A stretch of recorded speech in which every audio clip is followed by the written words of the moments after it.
So how's this microphone working? Can everybody hear me? Great, great. Thanks to the organizers for this very unusual conference. I feel healthier already just being in the room with so many health-oriented people. So I'm going to be talking to you about genetically modified food and crops. It's hard to avoid them. They're in the food supply unless you are strictly organic. You're going to be confronted with genetically modified crops, and they're growing in their contributions to the food supply. So, and we never really know because they're not labeled. So that's a whole other issue. So basically, it all started in 1996. Genetically modified corn, is 90% of it is genetically modified. Sugar beets, soybeans, cotton, alfalfa, rapeseed, that's canola oil. Papaya, about 70% of it, mostly from Hawaii, have been grown and consumed in the United States with the approval of the Food and Drug Administration and the U.S. Department of Agriculture. So that's what we're really looking at. It's quite extensively in our food system. So the first question that I have, is there any reason to doubt these agencies? Is there any reason to question the health effects of the food that's on the market, of these products that have permeated our food supply? Well, some people think there's reason to question them. This is the French response. Is it a danger? Concerning, and they call it OGM instead of GMO, the French way of expressing it. The Europeans believe there's a greater problem than the Americans, and they have acted in accordance with that belief. And there are tribal communities and other areas of the world that have refused to plant and to consume GMOs. And of course, there continue to be organized efforts to create GMO-free zones. So this talk is based upon a study that took me about a year to complete, and was eventually published in a refereed journal called Science, Technology, and Human Values. And I'll tell you, when you do a study that goes against the grain, you get pretty heavy reviews. They send it out multiple times because they want to be sure that you're not saying anything that is not backed up. And I appreciate that, because I don't like to make statements in print that are not based upon evidence, even though the current administration has banned the word evidence-based knowledge or something like that. I don't approve of that. Anyway, you can go on to my site anytime if you to www.tufts.edu/S.Krimsky, and you can get all my publications for free. You can download them, any ones that you want. So, the case of GMOs. A number of scientists have maintained that there is no scientific controversy. There's only about public perception, about Luddites, people who don't want to accept new technologies, and about ideology. That is, people who have pre-existing beliefs against certain technologies, certain introductions, and nothing will change their mind. Regrettably, most of these individuals who make such claims have not immersed themselves into the scientific literature. Or if they have, they simply are very selective. They have other influences, and I can explain that to you later as well. Why somebody will be face to face with a study and say, doesn't mean anything. You know, and that happens as well. I started reviewing these issues for over 25 years. And I first published Biotechnics and Society in the early 90s, and then with the birth of agricultural biotechnology, I put together a book with a scientist, colleague of mine, an ecologist, and called Agricultural Biotechnology and the Environment. When the commercial biotech industry was already getting started, that was in '98. And then more recently, in 2014, I put together a volume of essays with an introduction and a foreword by Ralph Nader. And I think there are copies of it here, about people who are skeptical about whether or not whether we know everything we need to know about GMOs. And the people who are in the book come from all over the world. And they're scientists, they're health experts. So it's a very interesting group of people throughout the world who have opinions about GMOs. Now, imagine, you know, we're all faced with many controversies, many conflicts. I mean, there are all kinds of risks. And there are plenty of organizations out there, and you probably know, they're trying to get your attention, you know, to get you interested in their risk, whatever it is. It might be contamination of water, it might be climate change, you know, everything. There's plenty of things around us. And of course, we have to make a selection. I mean, if we had to list all the risks that we need to get involved in, we wouldn't have enough time during the day to be able to live our lives. So we do make selections. There is a certain amount of risk selection that we go through as individuals, even as a culture. Different cultures pick on different risks to emphasize. This country cares a lot about cholesterol. The French don't care about that. We care a lot about smoking. The French don't care about smoking. So you see, even different cultures select different risks to focus on. But when you are faced with a controversy, there are a few things that typically you can do. You can ignore the controversy and go on living the way you were living. You can ask a trustworthy expert, somebody you trust. If it's a friend, some people ask their doctors, but after the last talk, maybe you don't want to ask your doctor. You might align with preeminent institutions. You might say, well, what does the National Academies say? What does the American Medical Association say? What does the Association of Pediatric Physicians say? You might want to align with some group that you think has really focused and studied on it. Or you might pick up from the media. You might have read an editorial in some newspaper or an op-ed, and maybe that's going to convince you. Or you might just stick with your prior beliefs. You believe in something, and nobody is going to change your mind. Or you're going to find a book with some person that you trust, and you read it. Or, and few people do this, you delve more deeply, you do your own research, you investigate what is known in the scientific literature. And these just about take all the responses that people use when they want to deal with controversy. And it's not only ordinary folks, because I've spoken to experts in one field who are trying to figure out what to do about another field. And they go through the same confusion, you know. They call a friend or they read an article in a journal or whatever. Everybody has the same problem.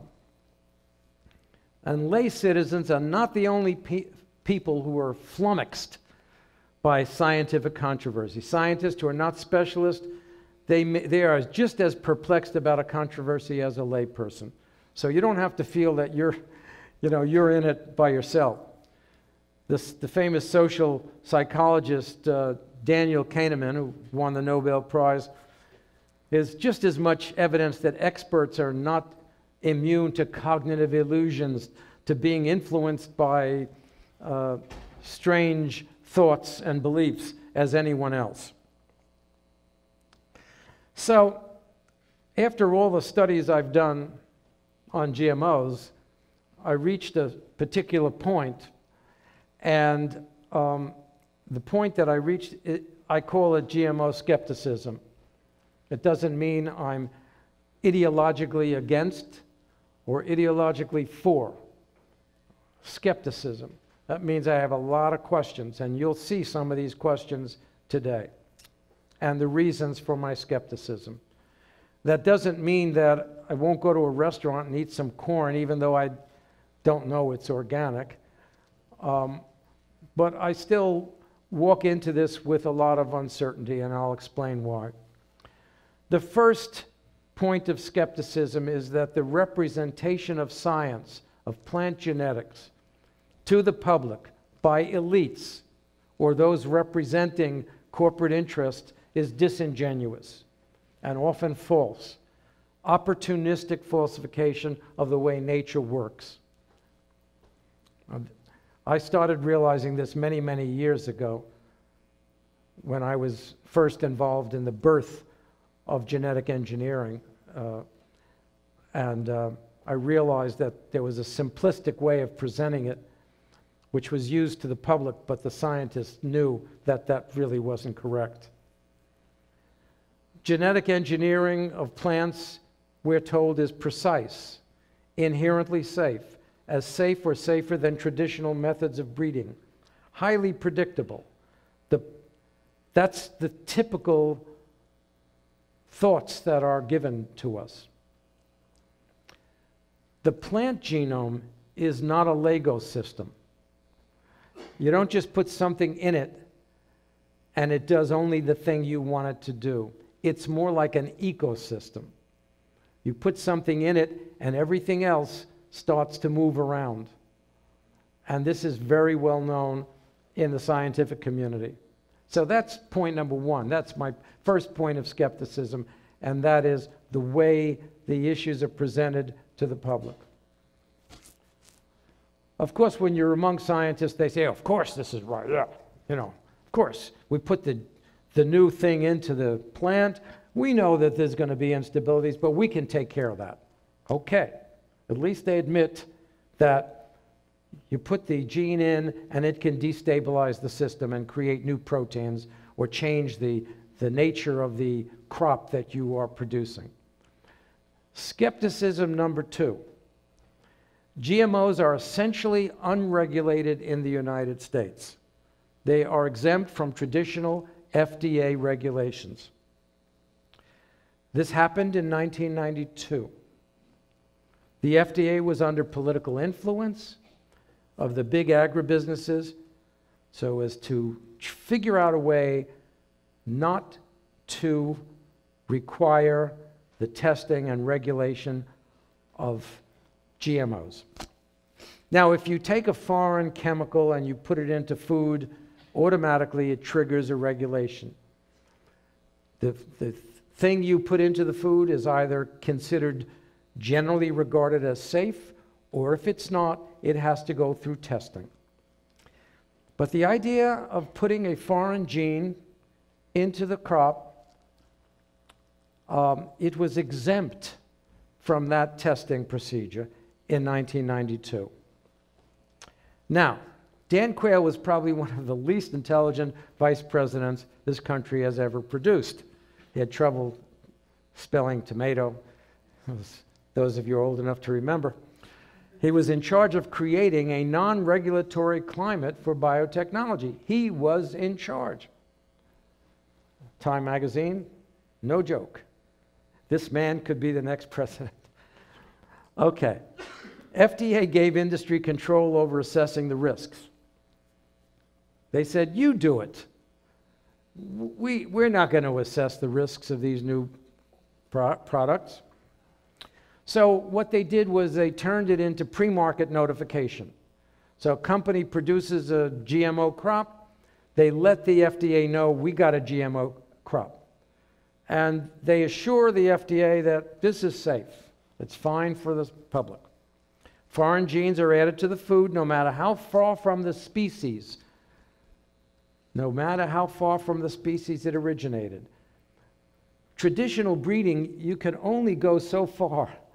You can mix a few things through traditional breeding across species and through the next higher rank genera. But you can't take a gene from a fish and put it into a lettuce plant naturally. It won't happen.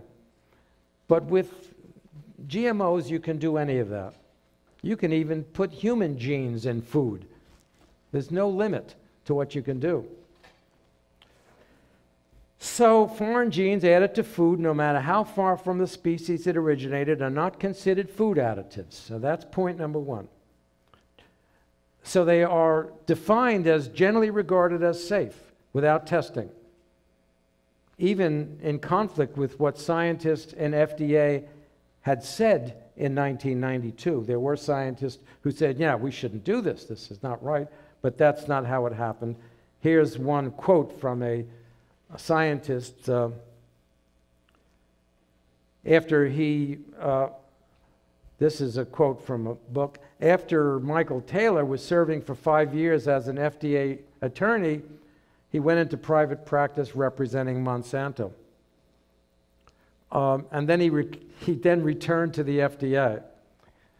And this time, he became the food czar at FDA. So this kind of, revolving door is always something to be suspicious and skeptical about. And the story was told in Stephen Drucker's book, Altered Genes, Twisted Truth. So those are two reasons for my skepticism. That second reason being, why isn't this stuff regulated? It's regulated in Europe, in other countries. I mean, mandatory regulated. The third skepticism comes about with the response of elites, those connected to the commercial development of GMOs, to experiments that have shown hazards. Scientifically published experiments that have shown there were hazards, and how they were treated, how the researchers were treated when they discovered there was a hazard. And when I studied this, it really bothered me, because science is supposed to be an open business. You're supposed to listen to criticism and learn from it. And if you don't like the data of one experiment, then you repeat it and see if you can do it again, do it, differently. But you don't just dismiss reputable research. And this is what was happening. So these were the factors that fueled my skepticism about the safety of GMOs.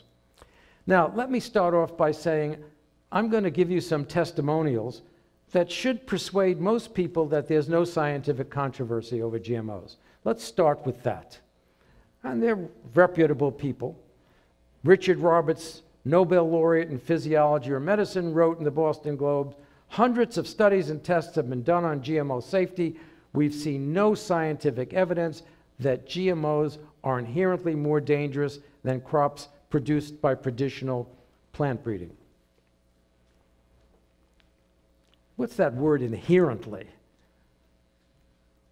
Are they more dangerous or not? What's this inherently? Nobody defined inherently for us. We don't know what inherently more dangerous means even.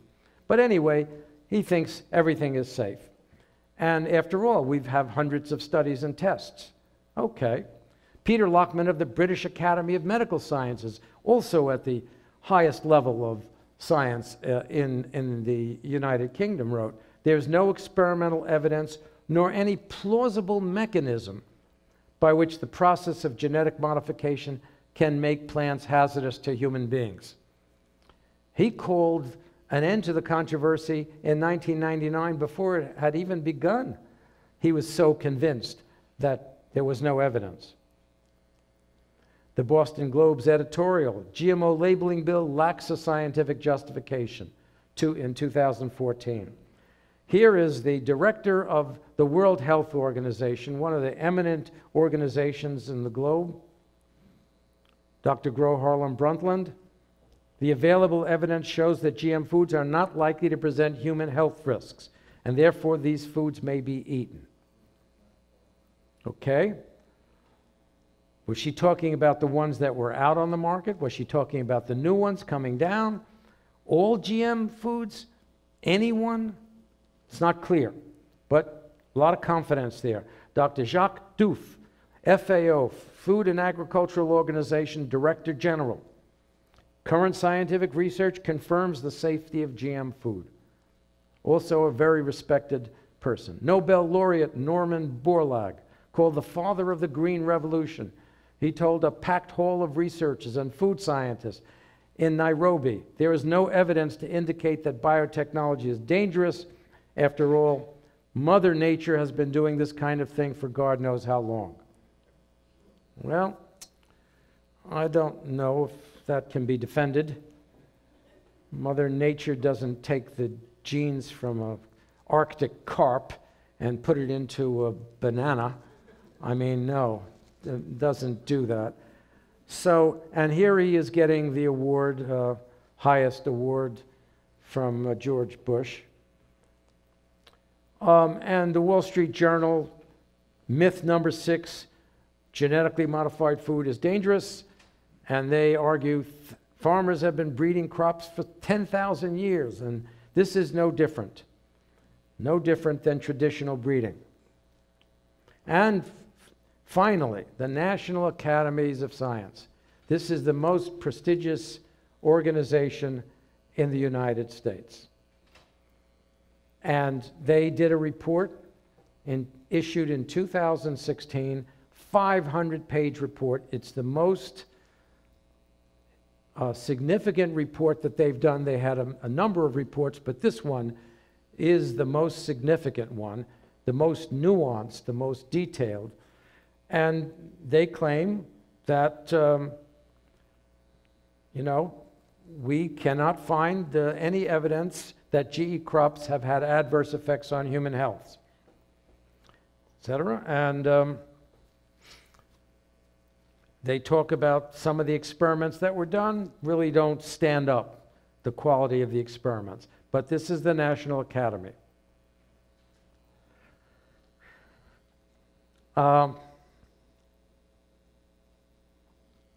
And scientists, in their published articles, I have found many of them. This was in 2017. 20 years after commercial cultivation, a bona fide report of an adverse health effect has yet to be reported. A bona fide report has yet to be reported. So, I guess, with all this evidence, this is gravitas, you could easily conclude this controversy is over. And what's left is only irrational fears amongst ideologues, so-called GMO deniers.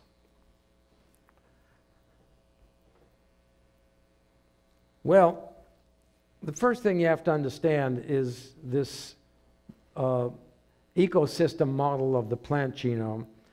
When you put genes into a plant, you don't just put the gene in, you have to put a lot of other things alongside of the gene to make the plant function with that particular gene. I mean, you put the gene in because you want a protein. The protein you might want is a toxic protein that's going to kill insects. So you have to put in a cassette. The gene, you have to put something called a promoter into it. You have to put another piece that tells the plant genome when to end its reading. So you have to put in a big sequence. And some of these things in the cassette can activate other parts of the plant genome. That's all I'm going to say about that in terms of the science. But here's a wonderful visualization of that. done by a scientist, and he said the false model is on the left. That's it, that you put the gene in and it has one clear path, one simple path. It either does what it's supposed to do or it does nothing at all. But the real reality of it is you put that gene in and any number of pathways can be activated. That's the ecosystem model of the plant genome. And that's what most scientists, all scientists now, would understand. This is the correct model. And if anybody tells you differently, then they are really being disingenuous. Now, in researching the book that I did, I decided I was going to not ask experts. I was going to go and do what scientists often do when they don't know a field and they're trying to learn about a field. I was going to go to the systematic reviews.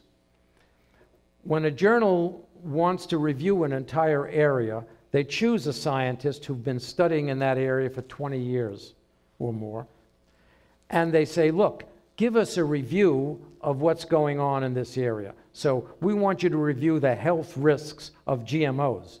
You've been studying it for 20 years, so give us a review, which means study all the literature and write a report for our journal. That's a systematic review. It's systematic because they don't cherry pick the science.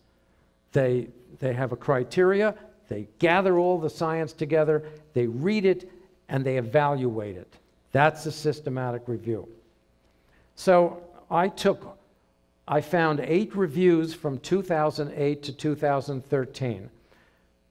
Anything before 2008 was too early. They weren't doing the studies. Because most of the studies started around 2005 or 6, the reviews weren't coming out. So I picked that period specifically because that's when all the studies were being done. Okay? And when I wrote the article, I listed the reviews and where they came from and the journals that they came from. And, you know, there's a whole hierarchy of journals in science. Some are better than others, some are not as good, some are weaker. And there's all kinds of criteria about how they are evaluated. So it is true that there is a kind of meritocracy of journals. The older journals that have been around a long time, that have reviewers that are very sophisticated, they usually are at the top of the pack. So I'm going to show you a summary of what these 8 reviews said, because I was trying to find out if there's any controversy here, or whether or not I was being led in the dark. Maybe I was, I was confused. I wanted to find out whether there was any controversy in the scientific literature. So I'm going to summarize the 8 reviews for you. Reviewer number 1, scientific data indicate that animals fed by GM crops have been harmed or died. Okay, again, that's reviewer number 1, the Journal of Medical Biotechnology. Okay. Reviewer number 2, most products have been found nutritionally safe, although a majority of the studies were associated with industry producers. Why did he even have to say that? There must have been something in his mind saying, oh, when you have industry producers producing the science, maybe we should take another look at it. So that was the way of saying it. Reviewer number 3, many GM foods have had some common toxic effects.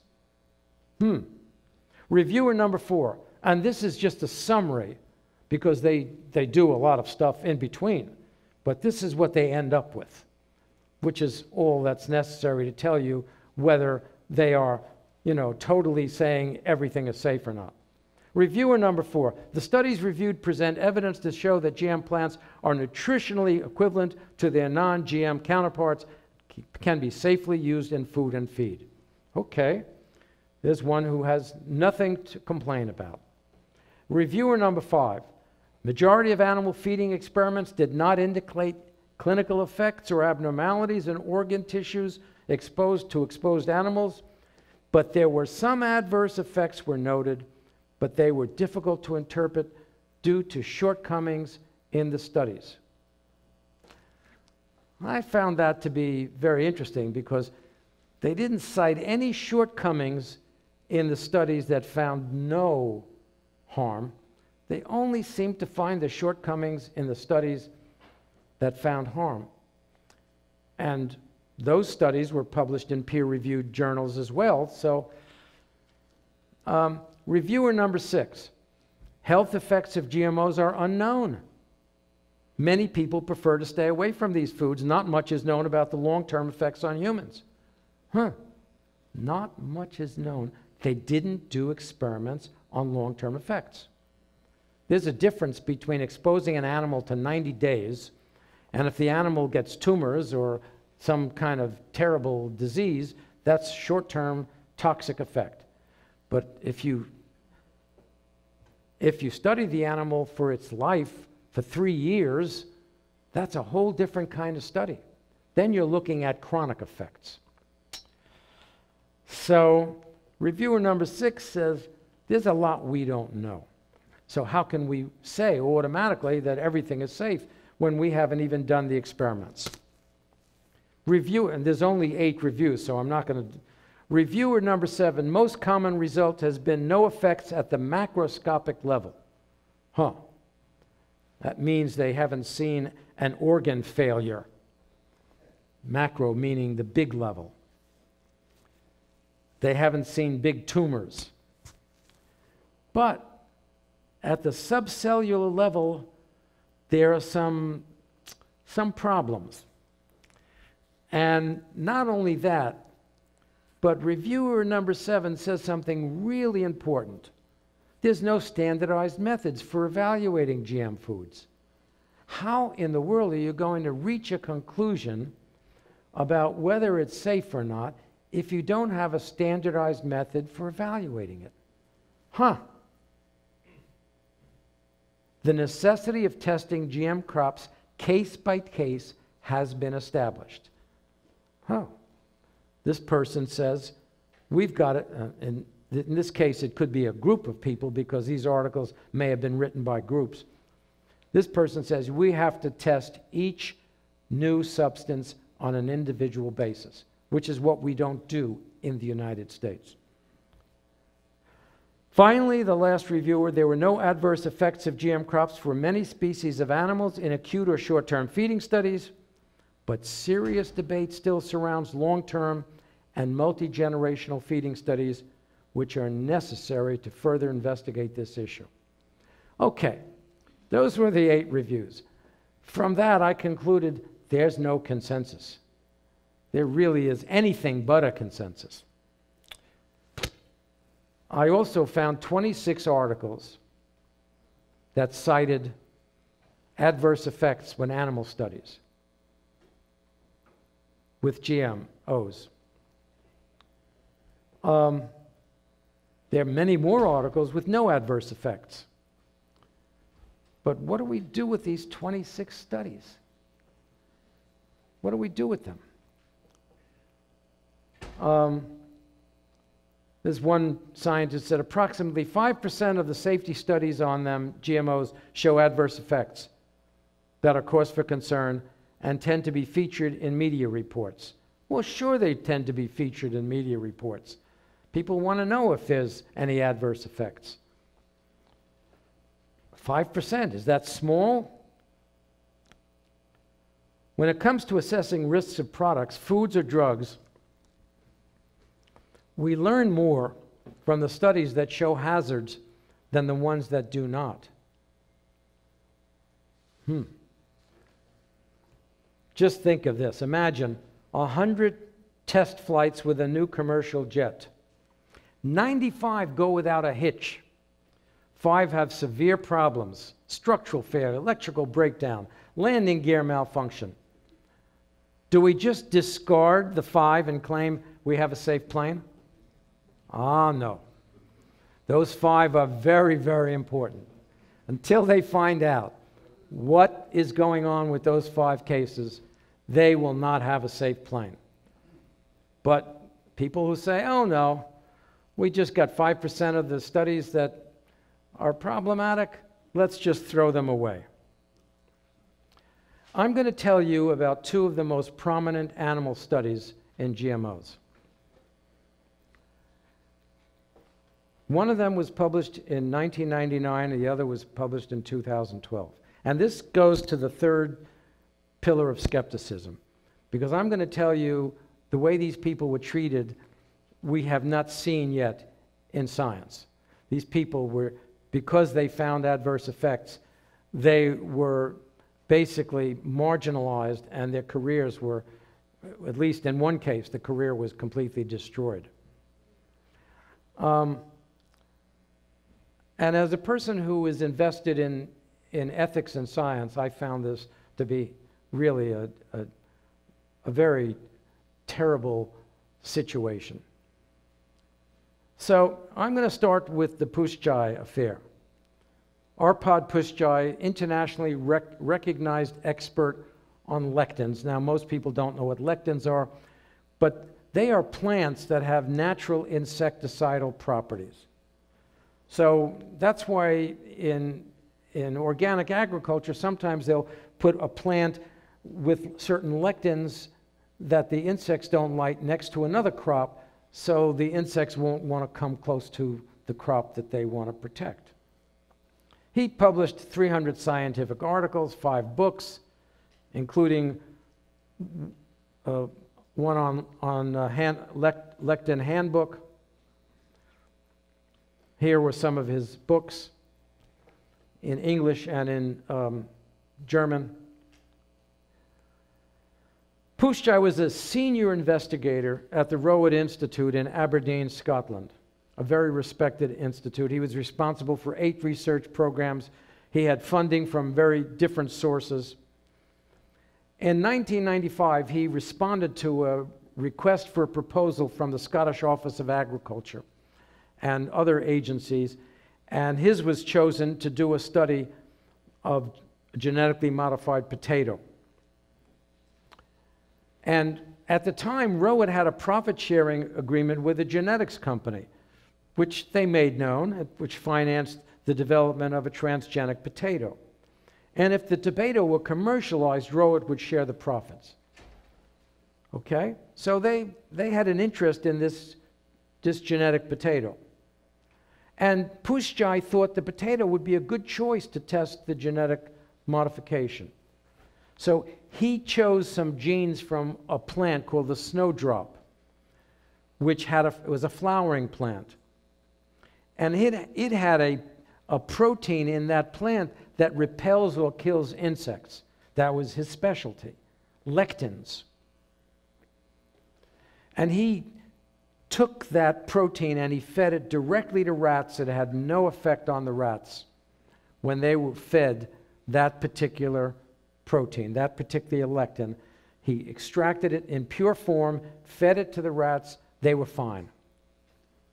So he figured, okay, this protein doesn't harm the rats.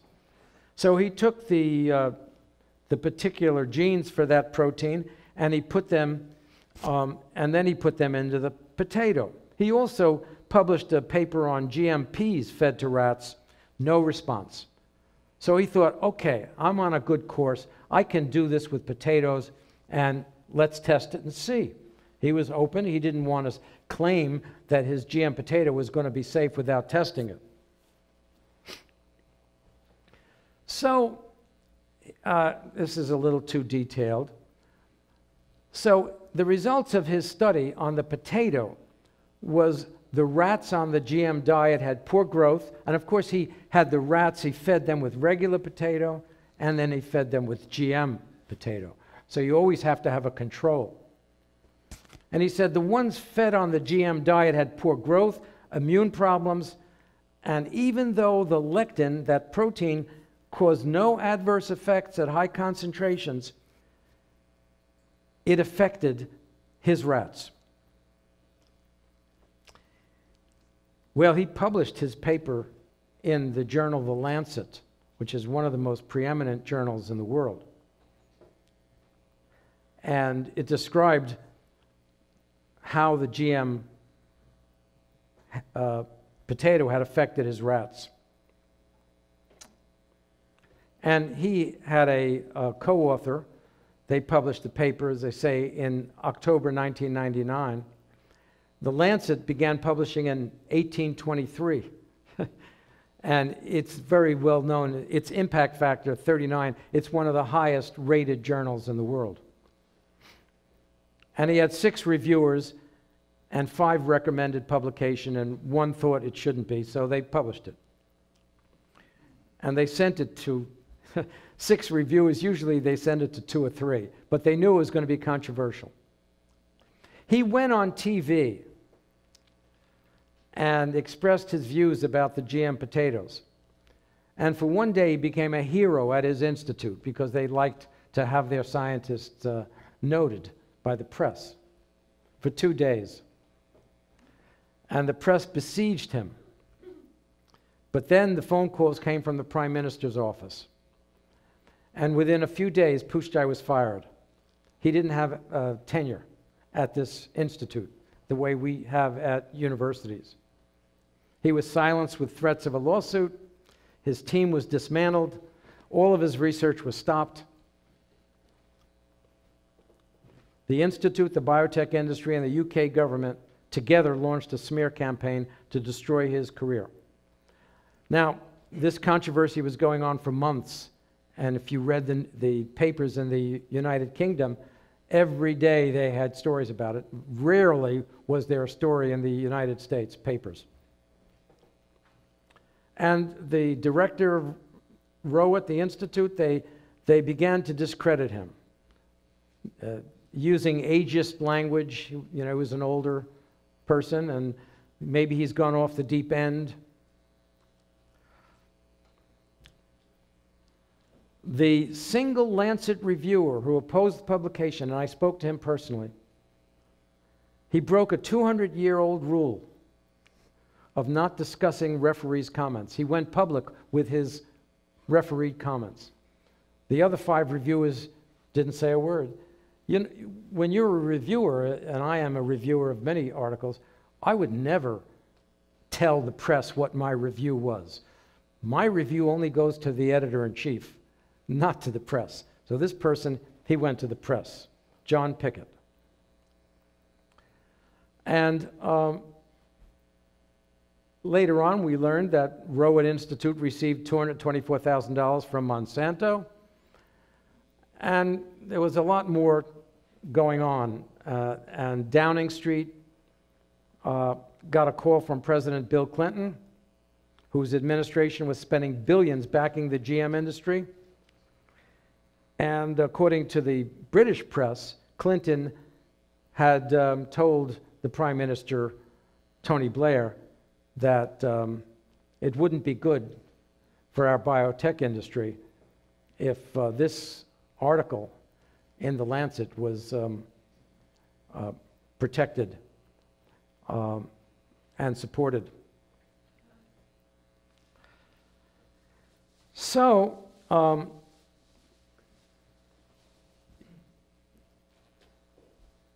his co-author was quoted as saying, "I couldn't understand how on Monday, our pod, Pusztai, had made the most wonderful breakthrough, and on Tuesday it was the most dreadful piece of work and immediately rejected out of hand."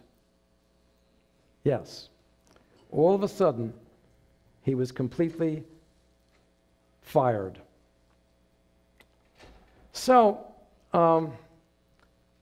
his co-author also had quite a distinguished record. And Pusztai said, "Supposedly in my previous 279 papers, some 40 of them with the same design and methodology, I was scientifically all right. But then suddenly I had a mental breakdown." And that's essentially what happened. So I began looking at this thinking there's more than science going on here. This is political science. Now, so that's the first story, and that makes me skeptical when I hear the way a scientist was treated, a respected scientist was treated in this way. The second came 13 years later. Gilles Eric Seralini, a professor at the University of Caen in France, in Normandy. He published a study on genetically modified maize, corn. And he published the study in a leading US journal, a journal that people from industry publish in, people from universities, Food and Chemical Toxicology, very respected American journal. And it was peer-reviewed by the reviewers, and it was passed, and it was published.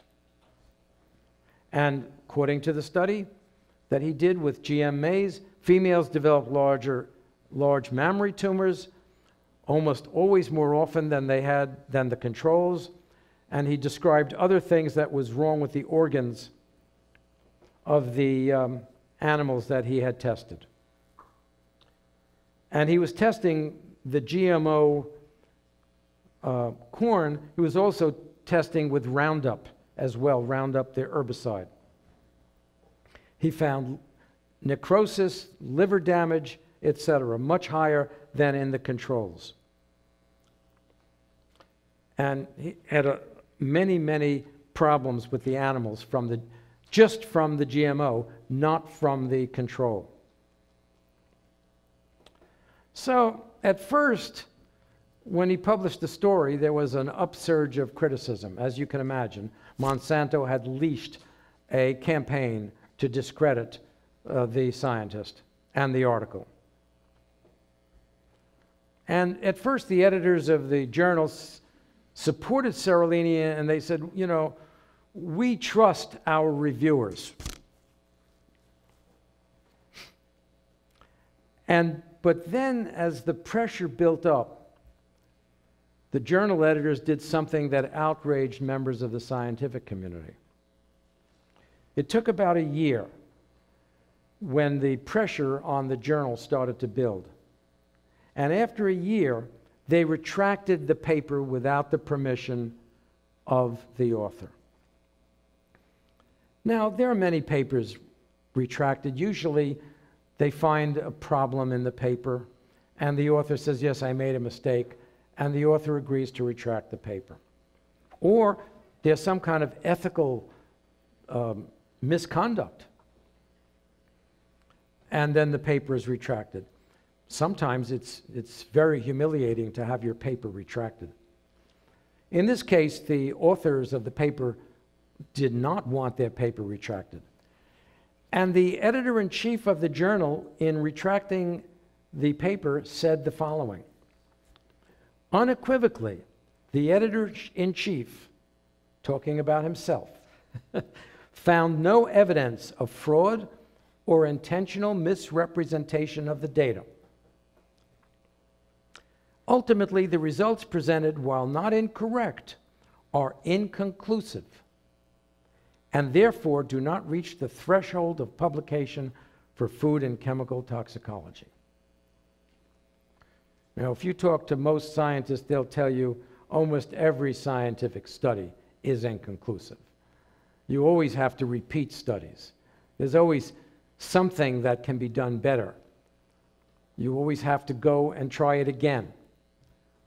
You never get retracted because your study is inconclusive. So this is the journal. That was the name of the study, long-term toxicity. It was the first long-term study done on genetically modified food. You see the number of people who participated in this study. It wasn't just one person. It was a group of well-respected scientists. And there is the red mark on the paper, retracted. And that means that if you're an active scientist, you can't cite the paper anymore. It goes out of the scientific community. You're not allowed to cite it. If you cite a retracted paper, a journal will not publish your paper. That's the kind of protocol there is in science. 100 scientists pledged an open letter to boycott the publisher for retracting the paper without grounds. In another unprecedented event, absolutely unprecedented, right after that journal retracted the paper, another journal said, we'll publish the paper. Now, usually, One journal will never publish a paper that another journal retracts. But they knew that this retraction was not kosher.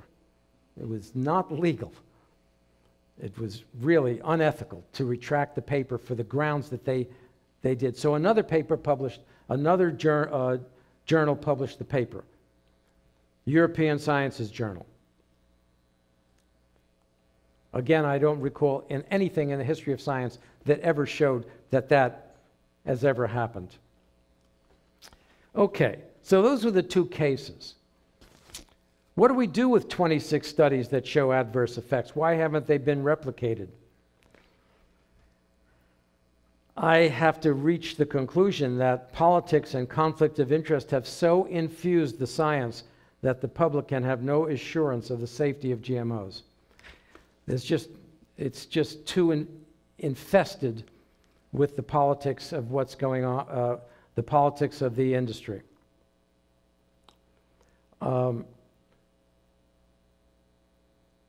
The Environmental Sciences Europe published a study signed by over 300 independent researchers, said there's no scientific consensus on GMO safety. 300 scientists published in the Environmental Sciences Europe, 2015.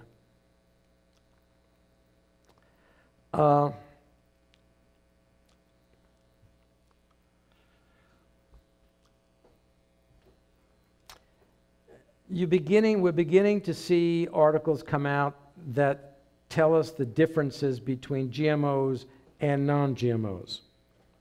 The American Journal of Plant Sciences wrote that GMOs had lower levels of potassium and higher levels of iron than the conventional non-GMO crop. Why, by putting a gene into it, do you get higher and lower levels of other components in the crop? That's because it's like an ecosystem. That's because by putting the gene in, it can have an interaction with other genes. And those other genes might determine a higher or lower level of ingredients. Now, you may not want lower levels of potassium or higher levels of iron. You need to know about this. It's got to be tested and labeled. Now, the National Academy, in its 500-page paper, said, well, you can't really do these animal tests. You have to really do something they call, you have to test all the proteins that come out of the GMO, compare it to the non-GMO. They recognize that you can put a gene in and it's going to change the nature of the plant. And they start giving you a way of trying to do this. They say, well, you've got to test this. They call it omics analysis. Omics analysis.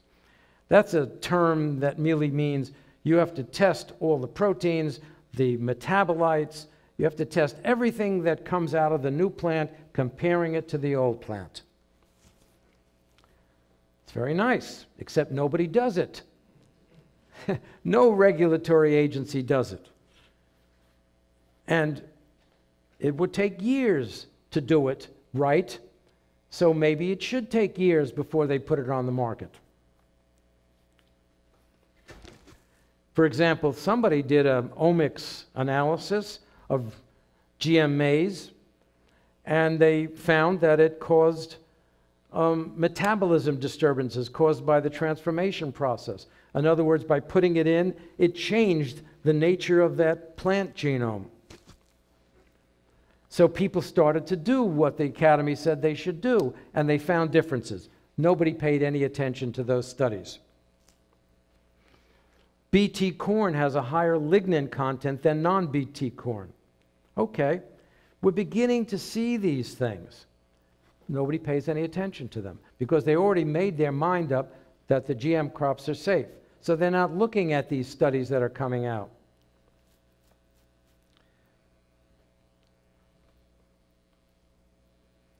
You get other studies that said that the weight of evidence supports the soybeans are as safe as non-GM soybeans. So you do get studies that But then you look at the conflict of interest statement on this study. This is a study that says, no problem, non-GM soybeans and soybeans are the same. And then you look at the conflict of interest statement in the journal article. I don't know if you can read it. During the conduct of this study, the authors of this article were employed by Dow AgroSciences. Give me a break. What else are they going to say? So, you know, you've got to look at the conflict of interest statements. You are totally wrong about genetically altered food. Well, are we? In which way are we wrong? That's the whole question. Thank you.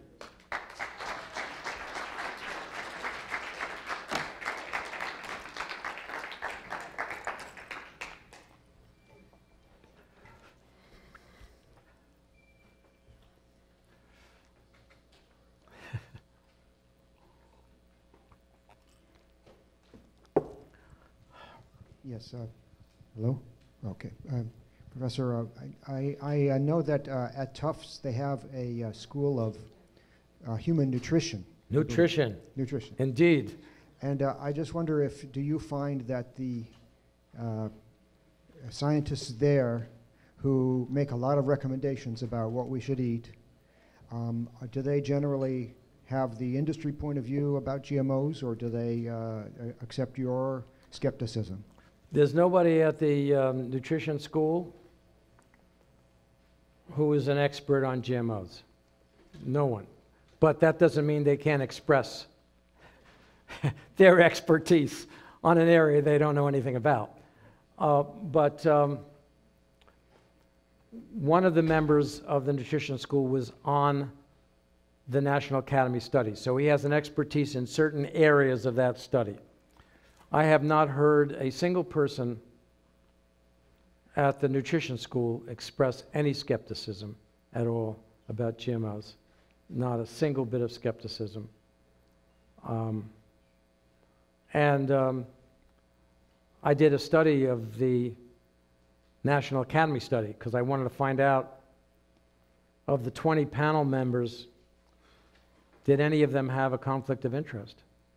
The 20 panel members did the 500-page study. And one of them was my colleague at the nutrition school, who I know, and I've been on committees with him. So here's this 500-page study, and the National Academy of Sciences, the most pristine, the most prestigious scientific organization, said there's absolutely no conflicts of interest in this study. So I did a study with a journalist, and we found that of the 26 of the scientists had funding from biotechnology industry or had patents on genetically modified products. Both of those things are disclosable interests. And if you're writing for a journal, those are the things you have to disclose. So we published this paper. And the National Academy was not very happy. They also did not disclose that they had a major gift from Monsanto in the hundreds of thousands of dollars. They should have disclosed that as well in the paper. But I have to say, of the 6 people we found with conflicts of interest, my colleague was not one of them. But anyway, you have to be aware that politics is pushing this in many directions, and I think conflicts of interest has got to be something you have to look at very carefully.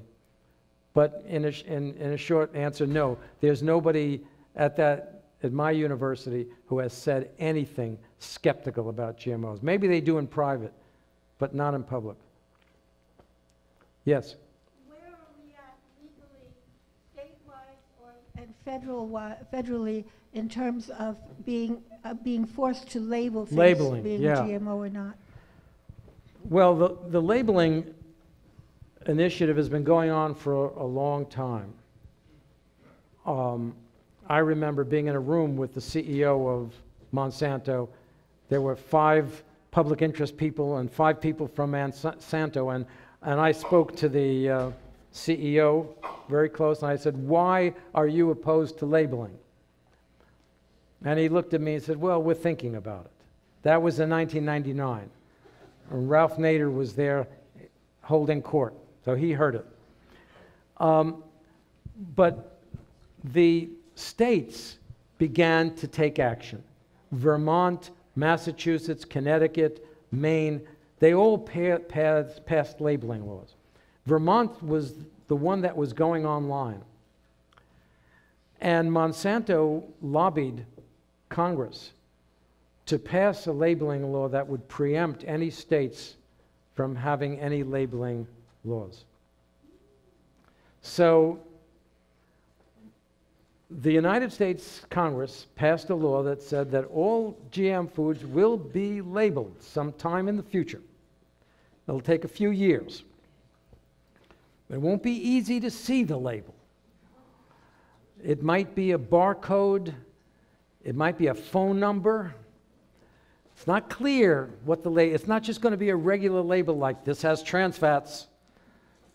So I'd say that the industry has been very effective in stopping the people, the consumers, from knowing what is in the food, whether they are made with GMOs, whether they have been tested by any regulatory body.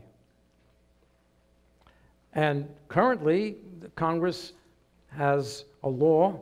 Nobody is implementing it right now, and we don't know whether it'll even be effective.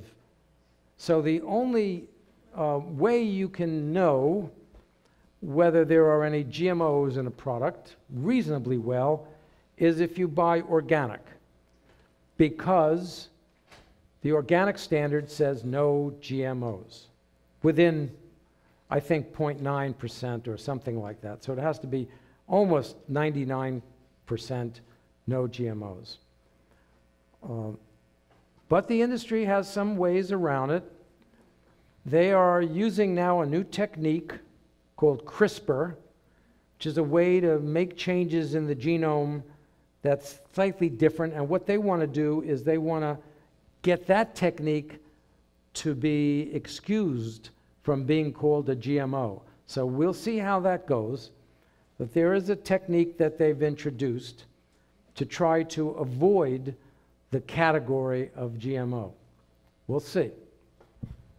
Stay tuned. Somebody way in the back. I hope I can hear you. Get the microphone. Thank you. Thank you for divulging this information that's so valuable and vital. I have a question that I'd like clarification on. Is the distinction between, it's my understanding that organic is not the same as non-GMO, and I think that needs some clarification. Could you elaborate?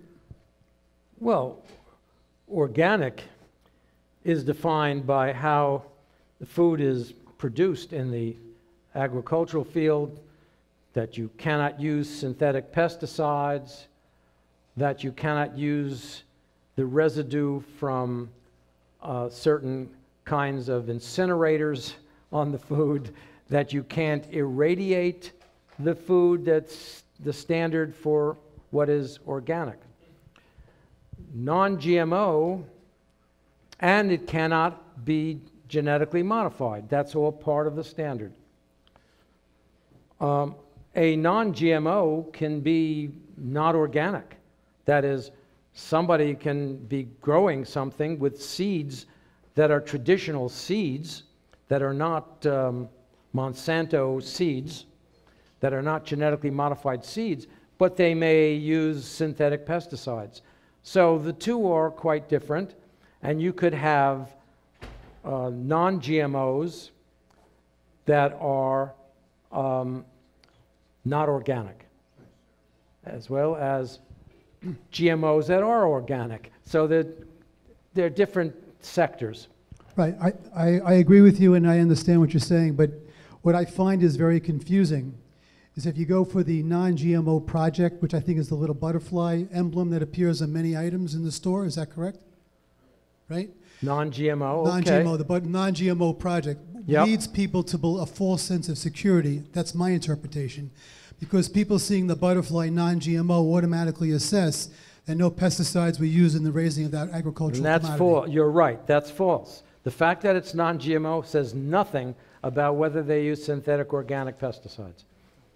GMO is a molecular process in the breeding of the crop, whereas organic is the way it's grown on the land. So they're very different systems. Does that make sense to you? Yes, I just wanted you to clarify. But I hear what you're saying. You're saying that people assume a higher degree of safety because it says non-GMO, and that's false.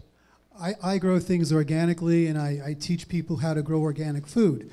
Yep. And I was snookered into believing that the non-GMO project was actually the equivalent of organic on some level. And to my amazement, I said, oh my gosh, look at this. Yeah, you're absolutely right. Now, in many cases, the GMO is inextricably tied to a synthetic herbicide that is ready Roundup. So in some cases where it's herbicide resistant, you know you are getting synthetic pesticides. You can be absolutely sure you're getting synthetic pesticides because the seed and the pesticides are tied together. Yes? You have a mic? Is it true that organic beans and lentils can still be sprayed with glyphosate as a desiccant after harvest? Because I just heard something to that recently, and I was quite shocked. I just don't know enough about the organic standard but if it's sprayed after the harvest, I would assume some of that residue would be in the soil, and organic standard says that you're not supposed to have residue in the soil for 3 years of synthetic pesticides. So I've never heard that. I'd be surprised if maybe somebody is loosening up on the organic standard. You know, that can happen in Washington because it is a federal standard. Right. But you try to find something out more about that and see if that's in fact the case, and email me. Yeah. I'd love to know about Okay. that. I'm definitely It gonna just look into doesn't sound right. Okay, thank you.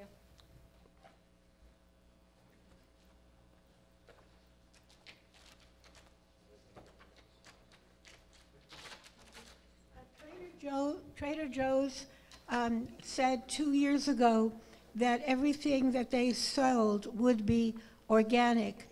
And then I noticed that there wasn't organic written on everything. And then they said, well, if it says non-GMO, it's safe. But I noticed that there wasn't organic on all of the non-GMO. And then I noticed that they're putting their label on everything. Now that they have a lot of customers, they're putting their label and replacing their label of Trader Joe's instead of the other labels. And people buy those foods. And there's nothing about non-GMO, but there are some things labeled organic. And when I asked about that, they said, well, yes, you have to go. If it says organic, it's organic. But we can't say anything about the rest of it. And I wondered, are there any laws in the pipeline to get clarity on that?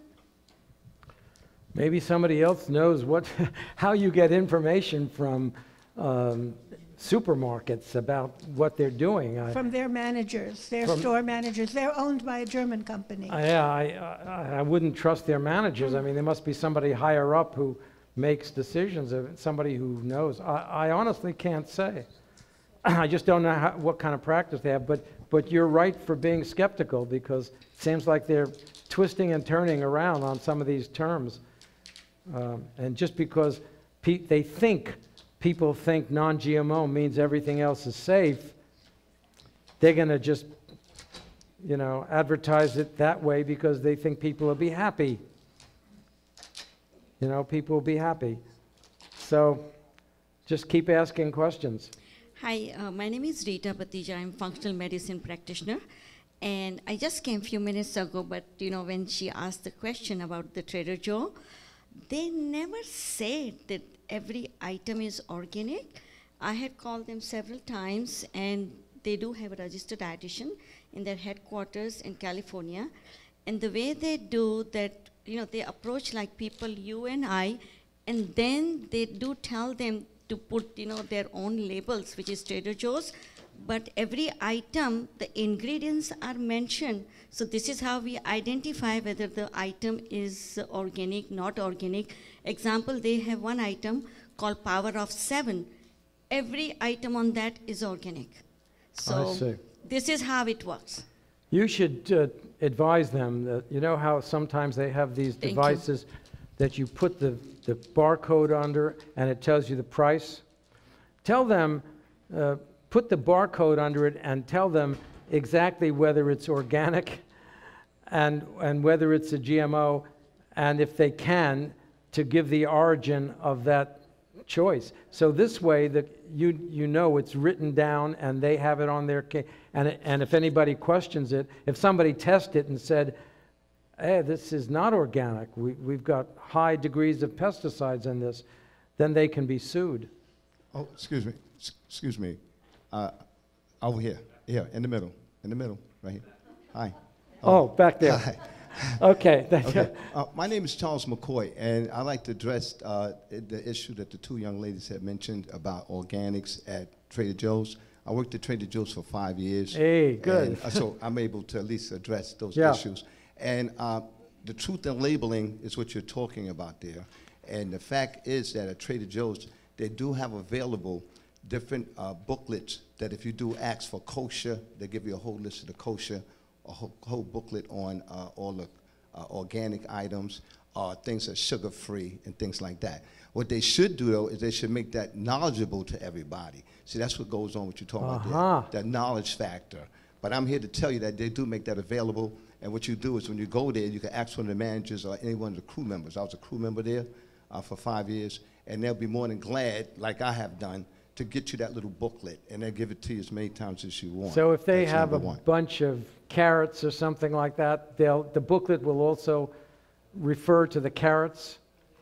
Yes, it would identify. It's not just But- packaged food. Well, I'm going to say that part to you now. But most of it is on the packaged goods.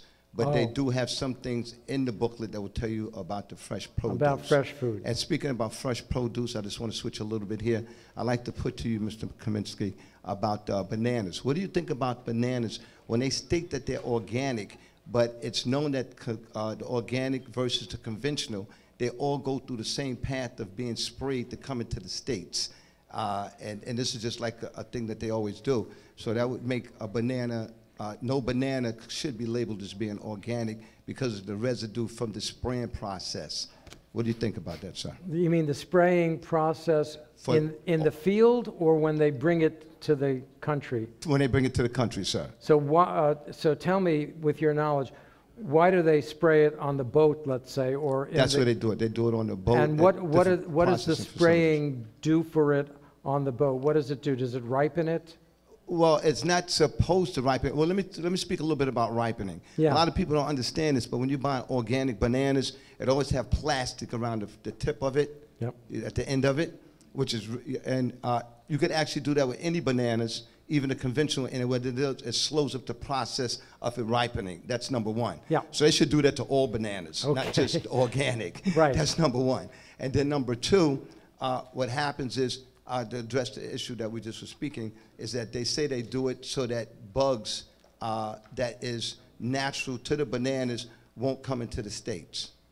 So, I so see. this is how they The do it. U.S. Department of Agriculture doesn't want any bugs from foreign countries contaminating the agriculture in the United States. Yes. So they might spray it for the bugs that come in, but we don't know Right. how safe those sprays are.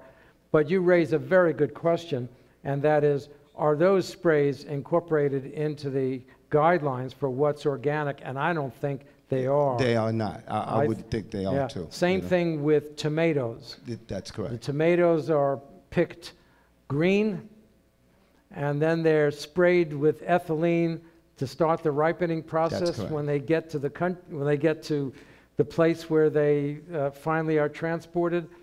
But the spraying of ethylene is not part of the organic standard. And that's absolutely correct. So, and Yes. yeah, we need to know what those Thank you. sprays are. So thank you for that information. Somebody else have a?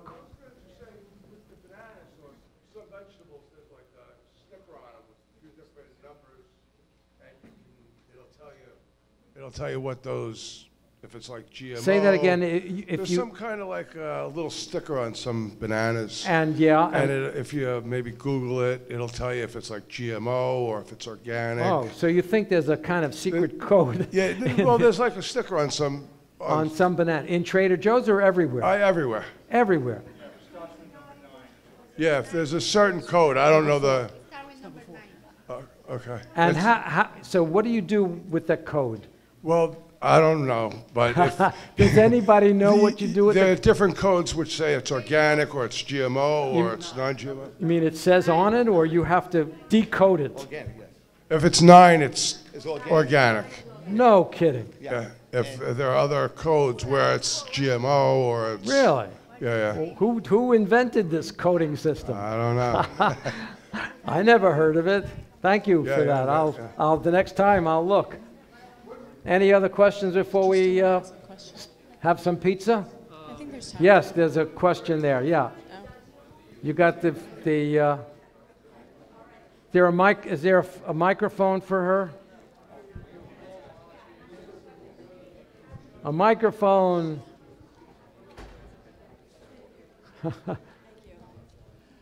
Have any studies been done on the incidence of chronic digestive issues like intestinal failure, gastroparesis, things like that? I mean, as far as what I'm seeing, we have a lot of children that are unable to digest food. It's becoming a major issue. Have any studies been done to correlate the incidence of those diseases and the when GMOs came out into our society? No, Okay, well this, not a single one. there should And be. I've read thousands.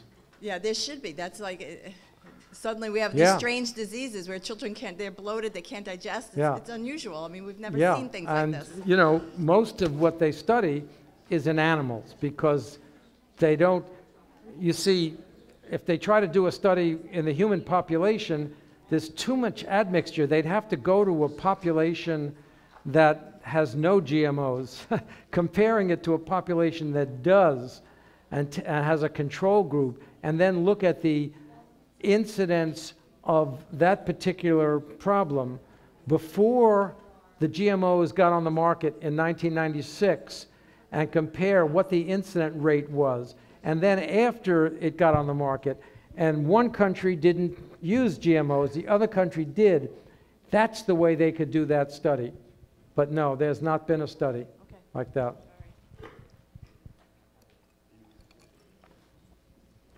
I have another question here in the front.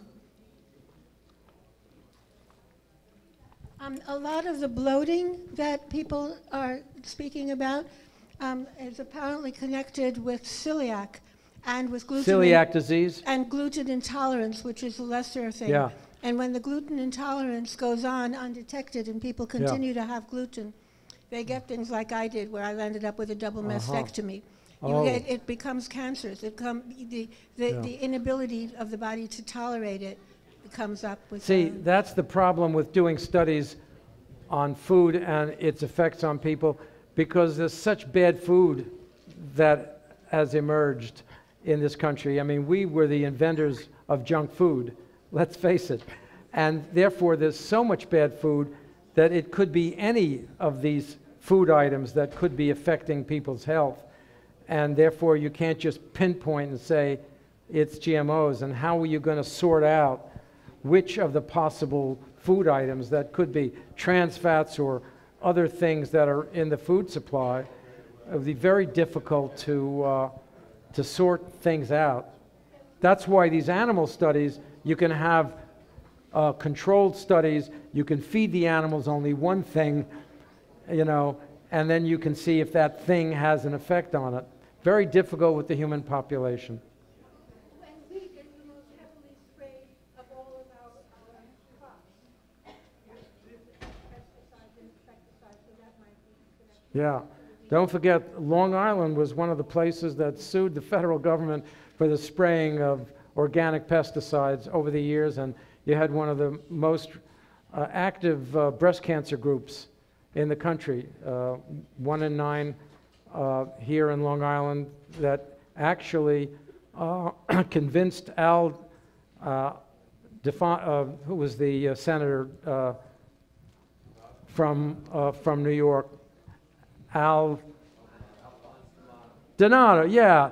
And he went ahead and got money from the Defense Department to study breast cancer risks. So Long Island has been very active in those kinds of things. Didn't they modify the wheat in the 70s? Didn't they modify the wheat in the 70s? They modify the what? The wheat. The wheat. Wheat in the 70s. Yeah. Probably. That's when I thought they started to modify the wheat. Yeah. I mean, there was the Green Revolution, and they tried to do all kinds of things to the crops. But I don't know what effect that might have had on celiac disease or anything like that. I think it's the long-term effects of eating that wheat over time. Yeah. And even like young kids are eating it their whole life, so they have all those problems, you know? I mean, the kids are suffering with higher rates of diabetes because of the disastrous food that gets into their lunch programs and just their ordinary daily life of junk food. So, yeah. Can I assume most of the studies that you were talking about, when they tested for GMOs, they weren't including the sprays that are on them? Or they were just testing for the actual... Well, not totally. The French study was actually testing both the GMO and the herbicide glyphosate. So they did separate pools of animals just with the glyphosate or with the GMO without the glyphosate. So they were trying to figure out whether the herbicide glyphosate was a problem. And glyphosate is the most popular herbicide in the United States. And if you go into CVS, you'll see Roundup. That's what it is. It's Roundup. I don't know why they sell it in a store that sells drugs, but glyphosate is Roundup. And the current controversy is that the International Research Group on Cancer in Europe, under the WHO, has declared that the herbicide glyphosate is a probable human carcinogen. And that's caused an enormous stir. The United States has never declared it anything like that. So there's a big conflict between the Europeans and the Americans on this very highly used herbicide, glyphosate, and now there are hundreds of lawsuits, and Monsanto is trying to control the science on this. Okay. One more question. I can't hear you. Got the mic on? I was just going to comment on a couple of things that other people were asking about. One is that although wheat has been genetically modified through selective breeding, the wheat crops have never been, no GMO wheat has ever been introduced into the food supply. Yeah. And that actually is for a very good reason, which is we export a lot of our wheat. Yes. And the Chinese and the Europeans, they don't want GMO wheat, and so it looks like we're not going to be getting GMO wheat anytime soon. Yeah, that's a very good point. If the Europeans still hold on to their skepticism, then the United States might not want to produce it because they can't sell it. You're absolutely right. And just to mention about the whole question about the code on the food, it's very simple. Conventional produce has a 4-digit code. Organic produce has a 5-digit code starting with the numeral 9. And that's standard across all of the supermarkets. So if it's you can distinguish on the code between organic and standard. Correct. And what about the GMO? No, that's not coded. Only organic or conventional is coded. Or conventional. Very good. Thank you for that correction, for that clarification. Okay, thank you, audience.